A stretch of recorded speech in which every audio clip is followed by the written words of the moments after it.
একজন মহিলার দুইজন সন্তান ছিল, একটা হচ্ছে তার সতীনের সন্তান আর একটা তার নিজের। সেই মহিলা সব সময় তার সতীনের সন্তানকে কোলে করে রাখত, কখনোই কোল থেকে নামাতো না, এমনকি কোলে নিয়েই সংসারের সমস্ত কাজকর্ম করত।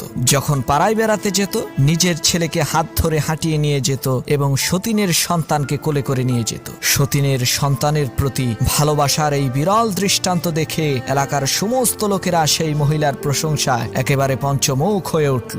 সবার মুখে একই কথা, এই মহিলার মতো ভালো মহিলা আর নাই। একদিন পাড়ার এক মেয়ে লোক এসে বলল, বুবুজান, নিজের ছেলেকে এরকম অবহেলা করে সতীনের ছেলেকে এত আদর করা ঠিক হবে না, এতে আপনার নিজেরই ক্ষতি। তখন সেই মহিলাটি বলে উঠল, শোনেন বুবু, আমার ছেলেকে আমি অবহেলা করি না, এটা লোকদের বোঝার ভুল। তাকে আমি হাঁটিয়ে নিয়ে বেড়াই যাতে তার পা শক্ত হয়, আর সতীনের ছেলেকে সবসময় কোলে করে রাখি যাতে সে কোনোদিন হাঁটতে না শিখে, কোলে থাকতে থাকতে সে যাতে অচল আর পঙ্গু হয়ে যায়।